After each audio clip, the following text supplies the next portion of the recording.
Hello दोस्तों, स्वागत है आपका स्थिर विद्युतिकी के इस नए लेक्चर में, जो कि है एक समान वैद्युत द्विध्रुव पर लगने वाले बल आघूर्ण का व्यंजक। तो आज की क्लास में हम जानेंगे, आज के लेक्चर में हम सीखेंगे कि किस प्रकार से एक समान वैद्युत क्षेत्र में रखे किसी द्विध्रुव पर बल आघूर्ण कैसे लगता है, उसका व्यंजक कैसे एक आसान तरीके से प्राप्त किया जाता है। दोस्तों, मैं अभिषेक और आप देख रहे हैं हमारा यूट्यूब चैनल अभिषेक पाठशाला। दोस्तों, जैसा कि आप जानते हैं कि आप हमारे साथ यहाँ पर इंटरमीडिएट की मैथमेटिक्स के साथ साथ फिजिक्स की क्लास को भी एक आसान तरीके से पढ़ते हैं। तो आज उसी लेसन में हम बात करने वाले हैं एक समान वैद्युत क्षेत्र में द्विध्रुव पर लगने वाले बल युग्म के आघूर्ण का व्यंजक प्राप्त करेंगे आज। तो दोस्तों, आज का वीडियो बहुत ही इंपॉर्टेंट होने वाला है, इसलिए मेरे वीडियो को लास्ट तक जरूर देखिए। और यदि आप हमारे चैनल पे फर्स्ट टाइम आए हैं तो मेरे वीडियो को, मेरे लेक्चर को लास्ट देखिए। मेरे द्वारा बताया गया डेरिवेशन या कोई भी क्वेश्चंस आपके लिए यदि परफेक्टली क्लियर है तो दोस्तों चैनल को लाइक सब्सक्राइब जरूर कीजिए, अपने साथियों के पास जरूर शेयर कीजिए, उनसे बताइए कि वो हमारे चैनल पर रेगुलर विजिट करके हमसे पा सकते हैं फिजिक्स और मैथमेटिक्स के क्वेश्चनों को एक आसान तरीके से हल करने का मौका। तो दोस्तों चलिए बात कर लेते हैं अब यहाँ पर एक समान वैद्युत क्षेत्र में द्विध्रुव पर लगने वाले बल आघूर्ण। तो सबसे पहले यहां पर हम ड्रा करेंगे एक वैद्युत क्षेत्र में एक वैद्युत द्विध्रुव बनाएंगे कुछ ऐसे, ठीक है। इस पर ये माइनस आवेश है, ये प्लस आवेश है। इस द्विध्रुव का ये मध्य बिंदु O है और इसकी संपूर्ण लंबाई 2L है, ठीक है। ये एक समान वैद्युत क्षेत्र E है। तो देखिए दोस्तों, यहां पर ध्यान देना है कि यदि किसी आवेश को जब किसी वैद्युत क्षेत्र में रखा जाता है तो वह वैद्युत क्षेत्र उस आवेश पर बल लगाता है, ठीक है दोस्तों। जब फिर से देख लेते हैं, जब किसी आवेश को किसी वैद्युत क्षेत्र में रखते हैं तो वह वैद्युत क्षेत्र उस आवेश पर बल लगाता है। कैसे? यदि आवेश धनात्मक है तो विद्युत क्षेत्र की दिशा विद्युत क्षेत्र की ओर होगी। यदि ऋणात्मक आवेश है तो विद्युत क्षेत्र पर लगने वाले बल की दिशा विद्युत क्षेत्र के विपरीत दिशा में होगी, ठीक है। तो यहां पर हम कुछ लिख लेते हैं। पहले क्या लिखेंगे? कुछ इस प्रकार लिखेंगे। देखिए, माना AB एक वैद्युत द्विध्रुव है जो एक समान विद्युत क्षेत्र E में थीटा अंश के कोण पर रखा हुआ है। ये मान लीजिए कोण यहाँ पर इसका थीटा है, थीटा अंश के कोण पर यह वैद्युत द्विध्रुव एक समान वैद्युत क्षेत्र E में रखा हुआ है, ठीक है। हमने आपको क्या बताया कि जब किसी वैद्युत द्विध्रुव में जब किसी विद्युत क्षेत्र में किसी आवेश को रखते हैं तो वो वैद्युत क्षेत्र उस द्विध्रुव पर, उस आवेश पर बल लगाता है। कैसे लगाता है? यदि आवेश प्लस का है तो वहां पर बल की जो दिशा होगी वो विद्युत क्षेत्र के ओर होगी। यदि आवेश माइनस का है तो वहां पर बल की जो दिशा होगी वो विद्युत क्षेत्र के विपरीत होगी। तो देखिए, यहां पर ये प्लस आवेश है, इसलिए बिंदु B पर जो बल लगेगा वो विद्युत क्षेत्र के ओर लगेगा। विद्युत क्षेत्र की दिशा इधर है, इसलिए ये बल भी इसकी ओर लगेगा, ठीक है। और यहाँ पर माइनस Q आवेश है बिंदु A पर, तो इस पर जो वैद्युत क्षेत्र लगेगा वो इस तरफ लगेगा, यानी इसकी जो दिशा होगी F माइनस की इस तरफ होगी, वैद्युत क्षेत्र के विपरीत दिशा में होगी, ठीक है दोस्तों। इधर प्लस आवेश था इसलिए ये इस पर बल लगने की दिशा वैद्युत क्षेत्र की ओर होगी, और इधर माइनस का चार्ज है इसलिए इस पर लगने वाले बल की दिशा वैद्युत क्षेत्र के विपरीत दिशा में होगी। अब इसे हम यहां पर कुछ इस प्रकार क्लियर कर लेते हैं, लिख लेते हैं। देखिए, द्विध्रुव के प्लस Q पर विद्युत क्षेत्र अपनी दिशा में बल लगाता है। द्विध्रुव का जो प्लस पॉइंट्स है वहां पर वैद्युत क्षेत्र जो E है वो अपनी दिशा में बल लगा रहा है, देख लीजिए प्लस का बल लग रहा है। और द्विध्रुव के माइनस Q A पॉइंट पर है, इस पर विद्युत क्षेत्र अपनी दिशा के विपरीत बल लगाता है। इसकी दिशा द्विध्रुव की किधर है? इस तरफ है, तो ये विपरीत। अब देखिए कि यहाँ पर क्या है कि पॉइंट्स B पर जो बल है वो इस तरफ है, पॉइंट A पर जो बल लग रहा है वो इस तरफ है। तो यहाँ पर जो दोनों बल लग रहे हैं वो एक दूसरे के विपरीत लग रहे हैं, ठीक है। एक दूसरे के कैसे लग रहे हैं? विपरीत लग रहे हैं। तो जब दो बल किसी द्विध्रुव पर एक दूसरे के विपरीत लगते हैं तो इनकी जो क्रिया रेखाएं जो होंगी वो भी एक दूसरे के विपरीत ही होंगी। तो इस बल की क्रिया रेखा कुछ ऐसे होगी और इस बल की क्रिया रेखा कुछ ऐसे होगी। ठीक है, ये क्रिया रेखाएं भी एक दूसरे से अलग अलग ही होंगी। क्यों? क्योंकि इन पर जो बल लग रहे हैं वो अलग अलग दिशाओं में लग रहे हैं, विपरीत दिशाओं में लग रहे हैं, इसलिए इन पर लगने वाली क्रिया रेखाएं जो होंगी वो भी अलग अलग होंगी।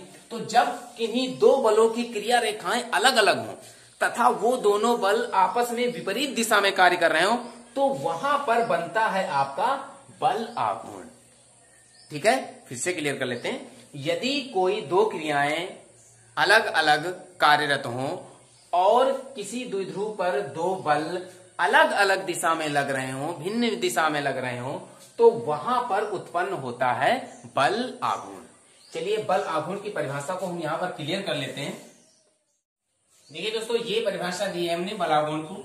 जब क्रिया रेखाएं अलग अलग हों तथा बल एक दूसरे के विपरीत कार्य कर रहे हों तो वहां बल आघूर्ण उत्पन्न होता है। ठीक है, तो जो बात हमने बताई उसको यहाँ पर कैसे एक्सप्लेन कर, देखिए इसको एग्जाम में लिखने की कोई आवश्यकता नहीं, ये हमने आपको ऐसे बताया याद करने के लिए कि यहाँ पर हम कैसे समझ पाएंगे। तो देखिए यहाँ पर हमने क्या देखा कि यहाँ पर पॉइंट्स ए और बी पर अलग अलग प्रकार के बल लग रहे हैं, अलग अलग दिशा में अलग अलग दिशा में बल लग रहे हैं और इनकी क्रिया रेखाएं भी अलग अलग हैं, भिन्न भिन्न है। तो जब भिन्न भिन्न क्रिया रेखाएं होंगी और उनपे विपरीत दिशा में बल कार्य कर रहे होंगे तो वहां पर बल आघूर्ण उत्पन्न होता है। देखिए बल आघूर्ण उत्पन्न होता है तो उसके लिए व्यंजक लगा देते हैं। जब ये बल आघूर्ण जब अलग अलग बल आघूर्ण उत्पन्न होगा तो बल आघूर्ण का फॉर्मूला लगा देंगे। क्या होगा? बल आघूर्ण इक्वल टू बल गुणे क्रिया रेखाओं की लंबवत दूरी, क्रिया रेखाओं के बीच की लंबवत दूरी।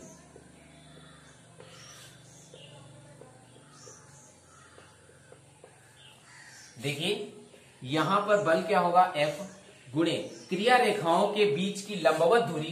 क्रिया रेखाएं आपकी ऐसे एक ये है एक ये लग रही, इनके बीच की लंबवत दूरी क्या होगी? ये होगी। इस दूरी को हमें निकालना पड़ेगा यहाँ पर। ठीक है, इस दूरी को हमें निकालना पड़ेगा। तो ये आपका एक समकोण त्रिभुज का निर्माण करेगा। ये थीटा है तो ये भी आपका थीटा ही होगा। अब थीटा होने के बाद हम बात कर लेते हैं, ये पॉइंट्स ए है ये बी है, इसे मान लीजिए सी है, तो त्रिभुज एबीसी की हम यहाँ पर बात कर लेते हैं।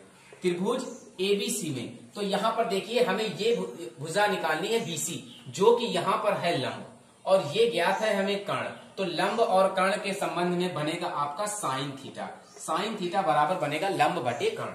तो देखिए ये बनेगा साइन थीटा इक्वल टू लंब है आपका बीसी और कर्ण है आपका 2l।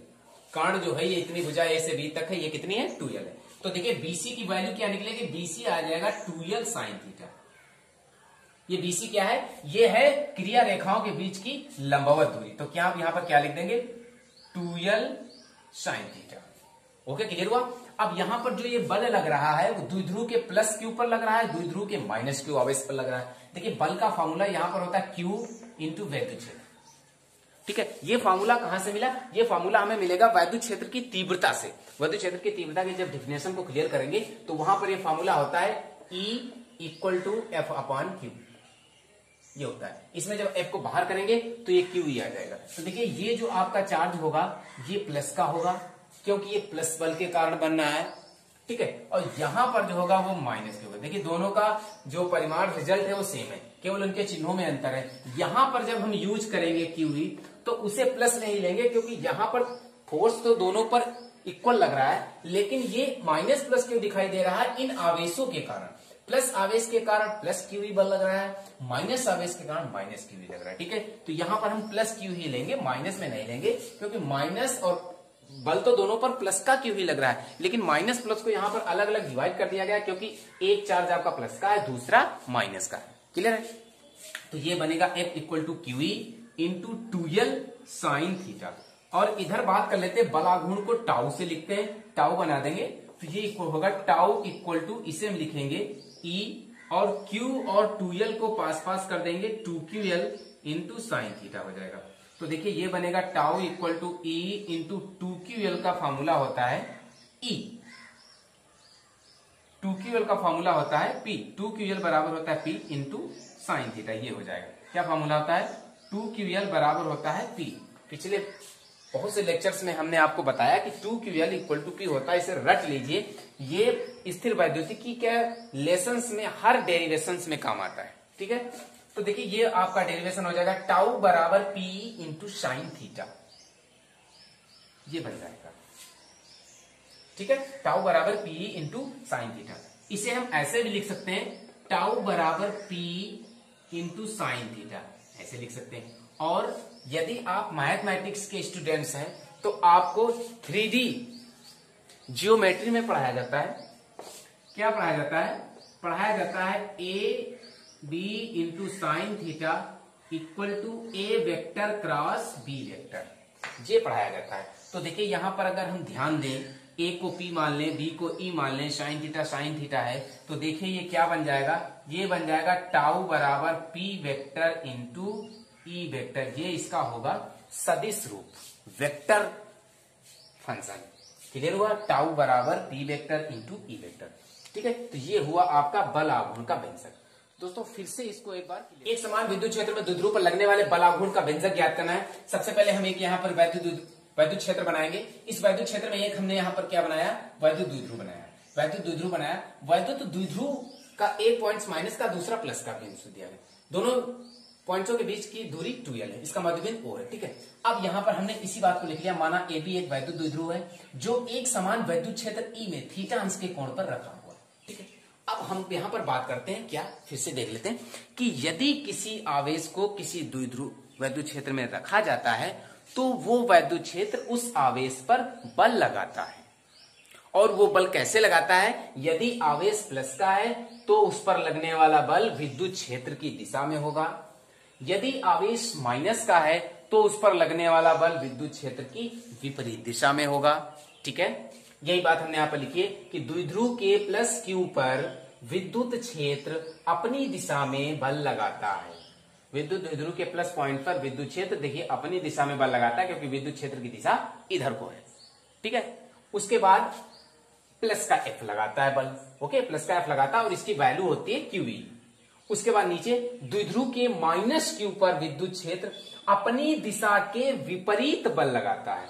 द्विध्रुव का माइनस पॉइंट कहाँ है? ये ए पर है। इस पर जो बल लग रहा है वो विपरीत दिशा में लग रहा है, उधर को लग रहा है, इसे धक्का दे रहा है। क्यों? क्योंकि विद्युत क्षेत्र की दिशा इधर को है तो उस पर लगने वाला बल उधर को होगा, ठीक है। तो इस पर क्या होगा? एफ माइनस के कारण QE है। अब यहां पर बात कर लेते हैं, देखिए क्या करते हैं, इसकी क्रिया रेखा ऐसे होगी और माइनस एफ के कारण बल की क्रिया रेखा ऐसे होगी।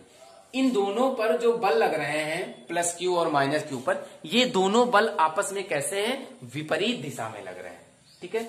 और इनकी क्रिया रेखाएं जो हैं वो भी अलग अलग हैं, एक की इस तरफ है, एक की उस तरफ है, तो दोनों अलग अलग हैं। तो यहां पर फिर से ध्यान देना है आपको कि जब दो क्रिया रेखाएं भिन्न भिन्न हो तथा किसी द्विध्रुव पर दो बल विपरीत दिशा में लग रहे हो तो वहां पर बल आघूर्ण होता है, ठीक है। ऐसा क्यों? देखिए जब इस बल पर हम इस पॉइंट्स पर बल लगाएंगे, इधर को बल लग रहा है, इस पॉइंट पर इधर को बल लग रहा है, तो थोड़ी देर के लिए सपोज करिए जैसे ये आपका द्विध्रुव है और एक इस पर एक इधर को बल लग रहा है, इस पर एक इधर को बल लग रहा है, ऐसे इस पर इधर को बल लग रहा है और इस पर इधर को बल लग रहा है, तो ये इसे जो ताकत लग रही है ये इसे इधर खींचेगा, ये इसे इधर खींचेगा, तो इस द्विध्रुव को ऐसे घुमा सकता है, इस द्विध्रुव को ऐसे घुमा सकता है। ये जो बल लग रहे हैं दोनों आपस में विपरीत दिशा में, ये द्विध्रुव को ऐसे घुमाने की प्रवृत्ति भी रखते हैं, ठीक है, घुमा सकते हैं। कैसे? इसकी क्रिया रेखा ऐसे होगी, ऐसे घुमा सकते हैं, ऐसे, और इसकी क्रिया रेखा ऐसे होगी, ऐसे घुमा सकते हैं। ये ऐसे घुमाएंगे, ऐसे घुमाएंगे तो ये राउंडिंग करने लगेगा, अर्थात ये द्विध्रुव घूम भी सकता है, ठीक है। और जो ये घूमेगा इसी को कहेंगे हम बल, ठीक है। जब दो विपरीत बलों के कारण कोई द्विध्रुव घूमने की प्रवृत्ति में हो तो वहां पर बल आघूर्ण उत्पन्न होता है।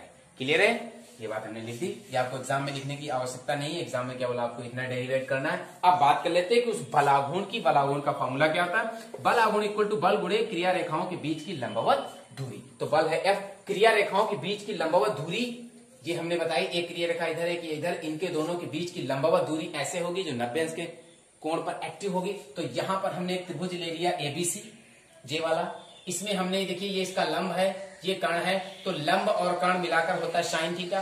साइन थीटा इक्वल टू लंब अपॉन कर्ण, साइन थीटा इक्वल टू लंब है BC, कर्ण है 2l, लंब है BC, तो BC की वैल्यू निकाल दे, BC equal to 2l into sine theta. तो देखिए 2l इंटू साइन थीटा की वैल्यू BC है, जो क्रिया रेखाओं के बीच की लंबवत दूरी है, तो इसकी जगह पे हमने रख दिया 2l साइन थीटा। क्लियर है? तो टाउ इक्वल टू एफ की value Q E into 2l sine theta, E को बाहर किया क्यू, 2l को पास पास किया इंटू साइन थीटा ई, और 2ql बराबर होता है पी, 2ql बराबर पी होता है वैद्युत ध्रुवागुण इंटू साइन थीटा। तो इसे हम ऐसे भी लिख सकते हैं, और इसे हम ऐसे भी लिख सकते हैं, क्यों? इस फार्मूले से। ये फार्मूला कहां पर यूज होता है? ये फार्मूला आपको इंटरमीडिएट की मैथमेटिक्स की क्लास में बताया जाता है। आपका लेसन से एक है 3D जियोमेट्री यानी त्रिविमीय ज्यामिति, 11 नंबर का लेसन है, वहां पर आपको ये वेक्टर अलजेब्रा में भी पढ़ाया जाता है। ठीक है दोस्तों, तो ये आपका निकला टाउ बराबर पी इंटू साइन थीटा, या इसका सदिश रूप होगा tau equal to P vector cross E vector. दोस्तों ये रही आज की क्लास, एक समान विद्युत क्षेत्र में द्विध्रुव पर लगने वाले बल आघूर्ण का छोटा सा सिंपल सा चुटकुला व्यंजन। तो कैसे लगी क्लास आज की, हमें कमेंट करके जरूर बताइएगा। यदि मेरा वीडियो पसंद आया हो, मेरे द्वारा बताया गया क्वेश्चन आपके लिए आपको पसंद आया हो, समझ में आया हो, तो प्लीज चैनल को लाइक सब्सक्राइब और अपने साथियों के पास जरूर शेयर कीजिएगा। उनसे बताइए कि वो हमारे चैनल पर इसी प्रकार हमसे मिलकर के पाते रहेंगे एक आसान तरीके से फिजिक्स की प्रत्येक डेरिवेशन को एक डेरिवेट करने का सुनहरा मौका, जिससे मैक्सिमम मार्क्स हम बोर्ड एग्जाम में ला सकें। ओके दोस्तों, फिर मिलते हैं आपको नेक्स्ट लेक्चर में, तब तक के लिए थैंक्स।